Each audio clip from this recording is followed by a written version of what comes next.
Escola São Francisco de Assis oferece a voz do pastor com Dom Jacinto Bergman, arcebispo metropolitano.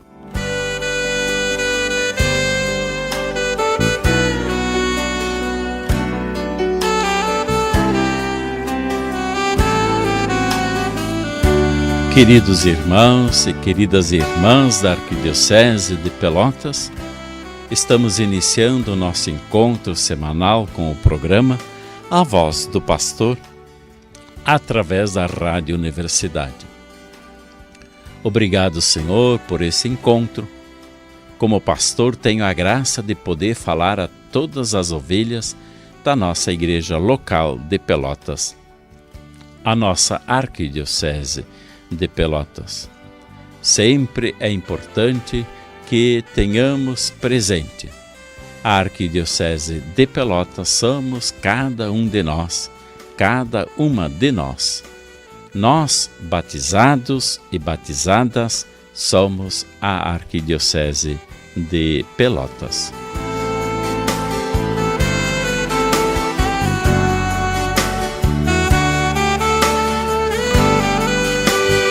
Dom Jacinto reflete a palavra de Deus do final de semana. Evangelho do quarto domingo da Quaresma. Proclamação do Evangelho de Jesus Cristo segundo João.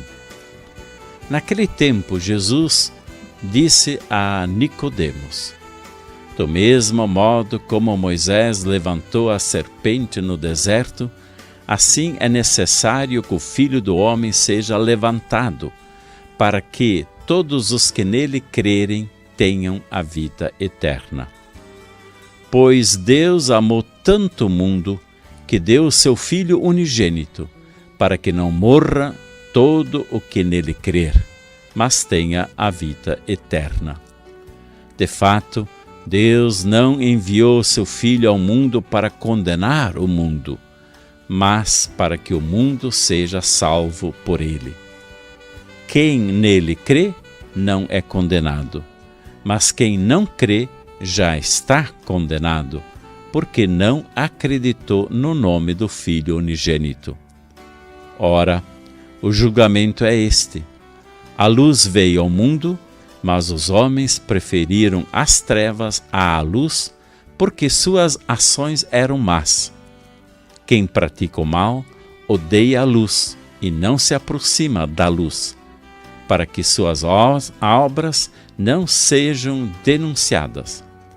Mas quem age conforme a verdade aproxima-se da luz, para que se manifeste que suas obras são realizadas em Deus. Palavra da salvação.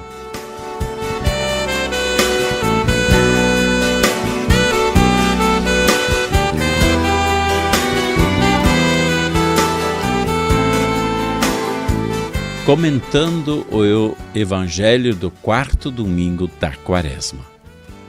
Na tentativa de instruir Nicodemos, discípulo às escondidas, nas coisas da fé, Jesus retomou um fato importante da história do povo de Israel quando este caminhava pelo deserto.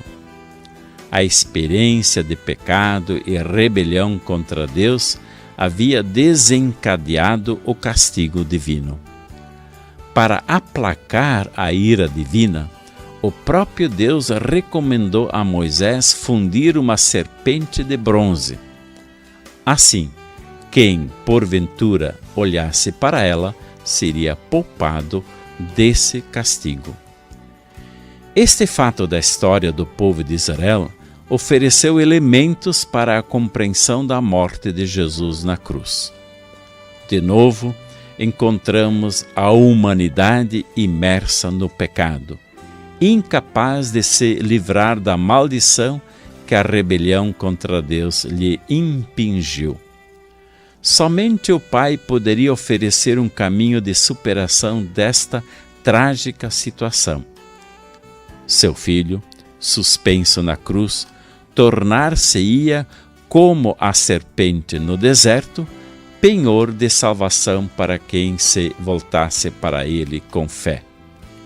A morte de cruz, portanto, teria uma finalidade absolutamente salvífica. Através dela, seria possível obter a vida eterna. O Filho enviado, Jesus Cristo, ao mundo, foi fruto da benevolência divina para com a humanidade pecadora. Contudo, existe quem se recuse a voltar-se para Jesus e reconhecê-lo como fonte de salvação, preferindo caminhar nas trevas. Ao invés, quem se faz discípulo da verdade e age movido por Deus, volta-se confiante para Jesus, para dele receber a salvação.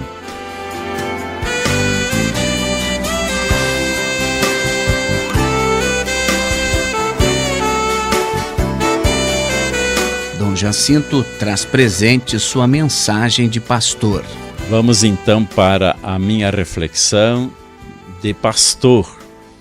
E como nós estamos vivendo uma mudança de época, gostaria de refletir com todos e todas sobre essa mudança de época, como um momento de diálogo ou polarizações. A sociedade, as igrejas e as instituições como um todo estão vivendo uma profunda mudança de época, com transformações rápidas e radicais que atingem a cultura dos povos. Até poucas décadas atrás, uma geração era definida pelo tempo e pela generatividade. Num século contavam-se 4 gerações, uma a cada 25 anos. Hoje, uma geração é definida a partir da mentalidade, da influência exercida pela cultura sobre os indivíduos e as massas e das tendências sociais sobre o comportamento humano. Calcula-se que a cada 5 anos haja uma profunda mudança e que uma geração hoje não passe desse período cronológico. Outros fatores sociais, entre os quais a necessidade de segurança, tendem a fixar as pessoas em ideias ou tendências ideológicas blindadas em si mesmas, deixando assim de favorecer o diálogo entre gerações ou entre grupos e promovendo o fundamentalismo em todas as suas vertentes. Assistimos desse modo a confrontos acirrados não só de ideias, mas de pessoas ou de grupos que querem a todo custo impor a sua visão de mundo, de religião, de igreja e de sociedade sobre os outros, sem considerar a primazia da liberdade e da pessoa humana sobre qualquer sistema e ideologia. O confronto entre as gerações, assim como entre grupos ideológica ou religiosamente definidos, não pode ter como finalidade a subjugação, ou pior ainda, a eliminação do outro, mas a integração do positivo que há no outro. Não é correto pensar ou eu ou o nada, ou o meu grupo ou o deserto. Dessa forma, a humanidade está fadada ao suicídio cultural, moral e social. Portanto, é de se evitar radicalmente toda forma de fundamentalismo, toda postura de ódio contra quem não pensa e age como eu e o meu grupo.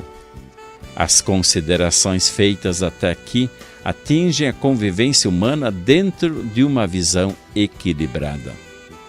Se nós partirmos de uma visão cristã, bem mais exigente e sublime será o comportamento e se tornarão as atitudes.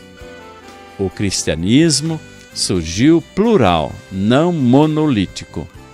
O próprio Cristo não se deixou engaiolar na mentalidade excludente dos poderosos e mestres do seu tempo. Deixou as pessoas livres, sem com isso condená-las.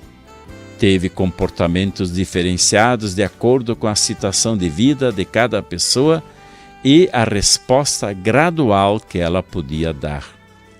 Deu bronca aos discípulos que queriam atear fogo nos samaritanos que não o tinham aceito em suas cidades.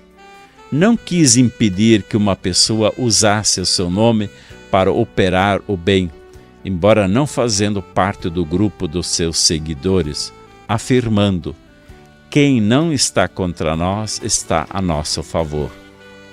E diante dos inimigos apelou para o amor: amai os vossos inimigos, fazei o bem a quem vos persegue.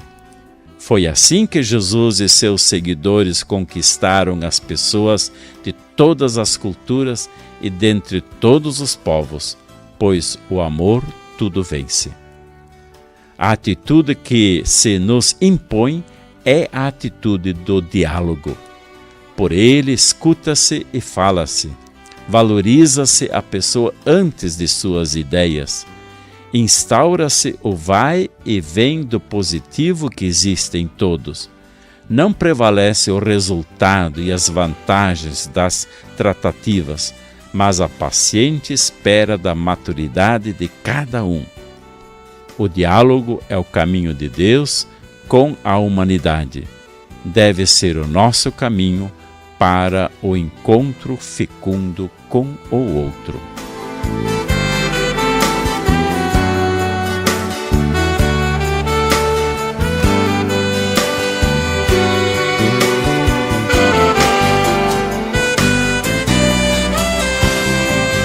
Dom Jacinto comenta algo do que aconteceu na igreja no Brasil e no mundo. Vamos então para duas notícias da nossa igreja espalhada pelo mundo.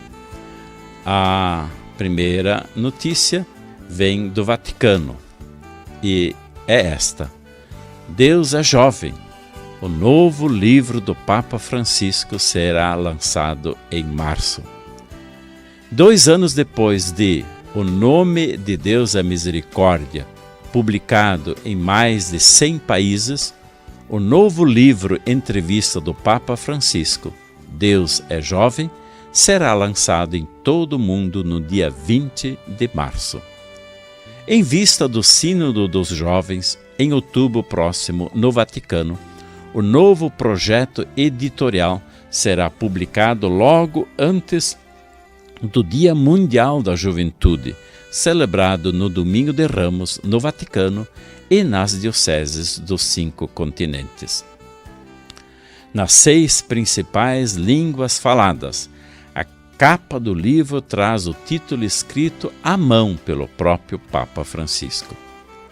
Nesta obra, Papa Francisco conversa com o jornalista Thomas Leontini, dirigindo-se aos jovens de todo o mundo, de dentro e fora da igreja, e com firmeza e paixão, analisa os grandes temas da atualidade. O resultado é um diálogo corajoso, íntimo e memorável. No Brasil, o livro será publicado pela editora Planeta. E a segunda notícia é esta: Papa Francisco nomeia brasileiro para integrar comissão de tutela dos menores. O Papa Francisco confirmou recentemente o cardeal capuchinho Cian O'Malley como presidente da Comissão Pontifícia para a Tutela dos Menores. Papa Francisco também nomeou os 16 membros da instituição, acrescentando 9 novos integrantes. Um dos novos nomeados é o brasileiro Nelson Giovanelli Rosendo dos Santos, cofundador da Fazenda da Esperança, comunidade terapêutica com mais de 30 anos de experiência na recuperação de jovens dependentes químicos e presente em 15 países do Ocidente ao Oriente. A missão específica da Pontifícia Comissão para a Tutela dos Menores é levar propostas ao Papa de melhores iniciativas práticas para proteger os menores e adultos vulneráveis e promover a responsabilidade local nas igrejas particulares para a proteção de crianças, jovens e adultos vulneráveis.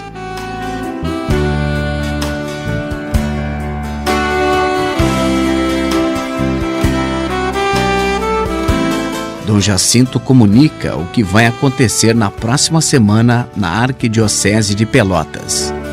Algumas notícias da nossa igreja local de Pelotas, a nossa Arquidiocese de Pelotas, que somos cada um de nós batizados e batizadas.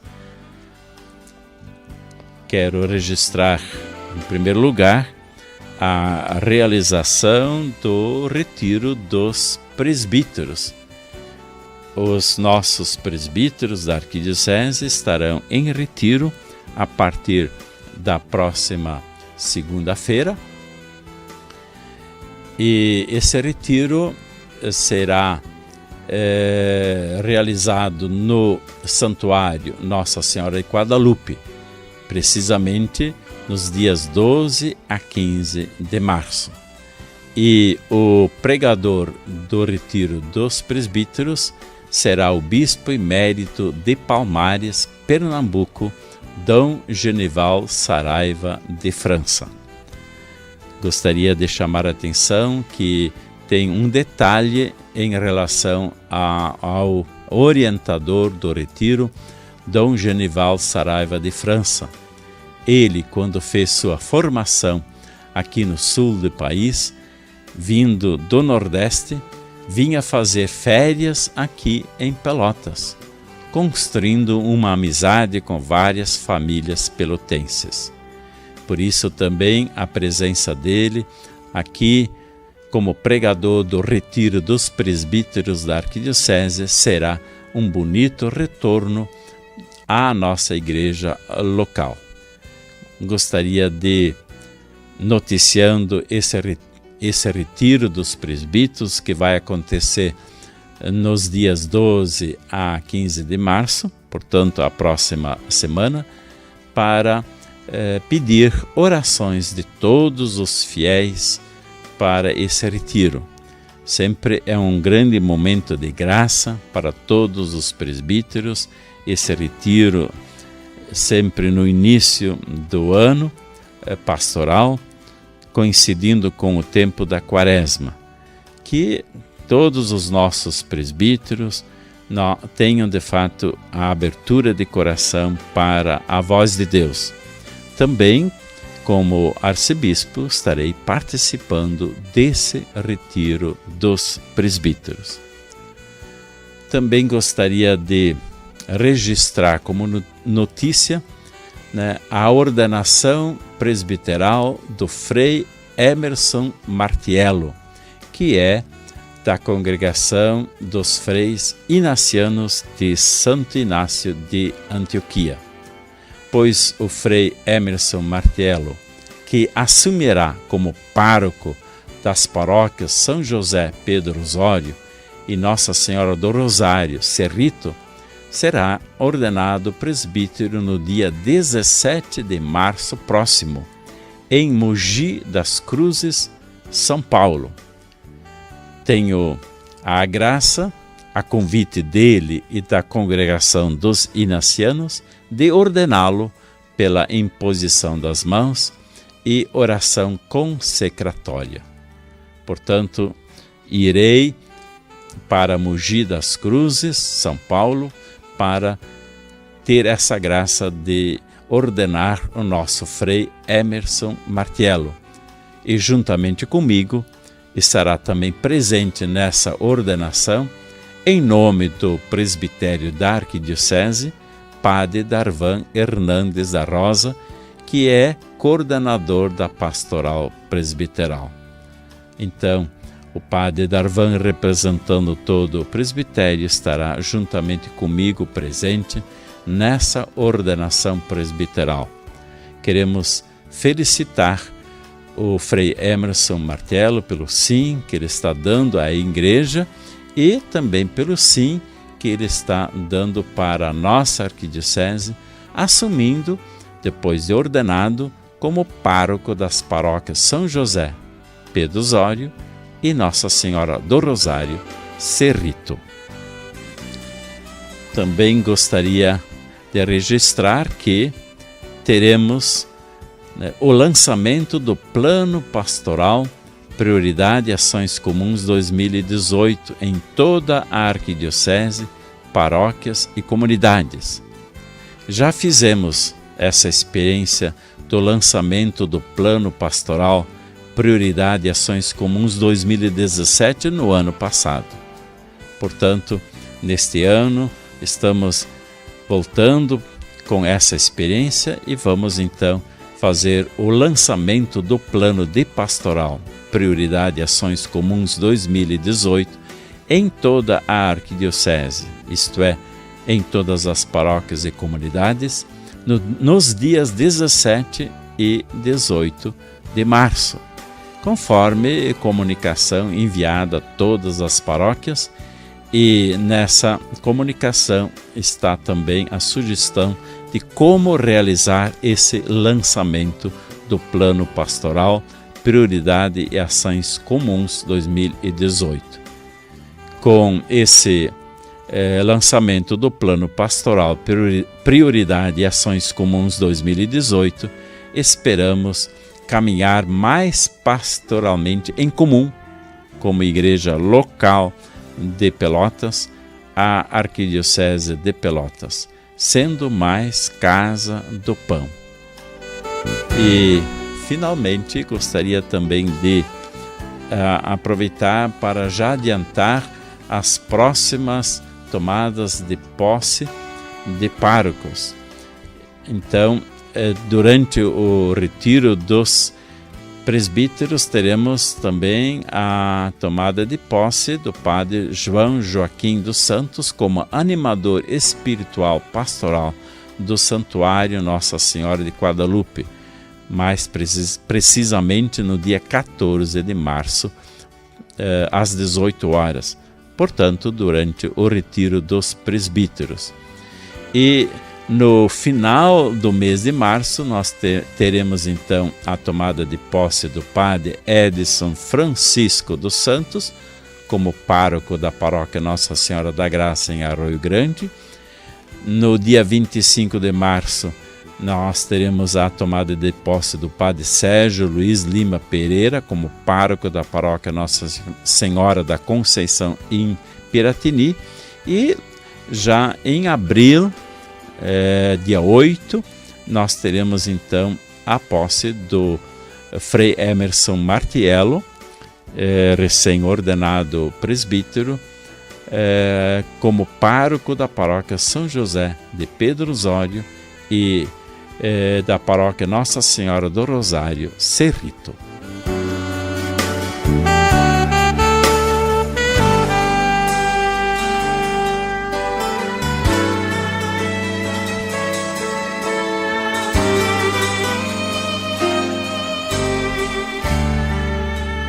Chegamos ao final do nosso programa A Voz do Pastor.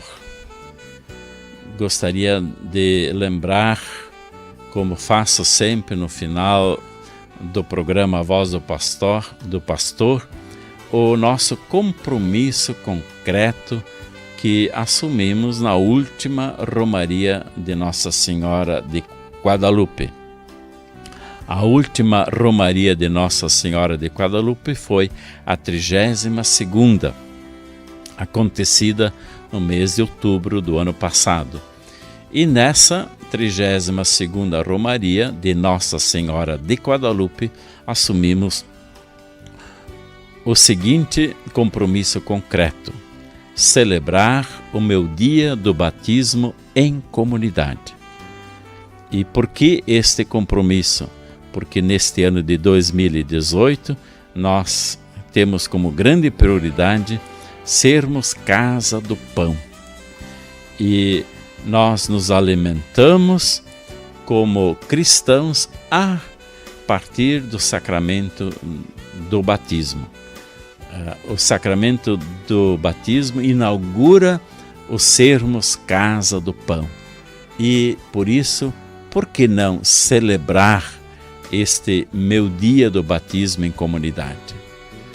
Se celebramos o dia do nascimento para essa vida, que é justo celebrar, por que não celebrar o nascimento para a vida eterna?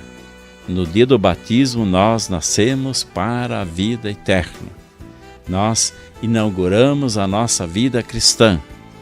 E essa vida cristã que nos dá um sentido maior, que é a nossa salvação. Por que não celebrar este dia do batismo em comunidade? Esse compromisso nós assumimos.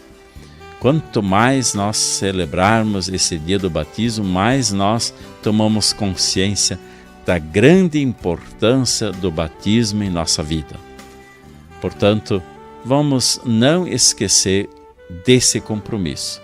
Um compromisso muito concreto que já está sendo assumido em tantas comunidades e por tantos irmãos e irmãs, mas precisamos de fato assumir esse compromisso concreto, não esquecê-lo e, portanto, vivê-lo.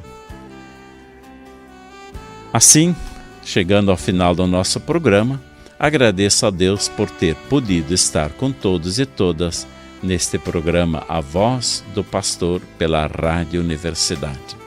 A todos e a todas, a minha bênção de pastor, em nome do Pai, do Filho e do Espírito Santo. Amém.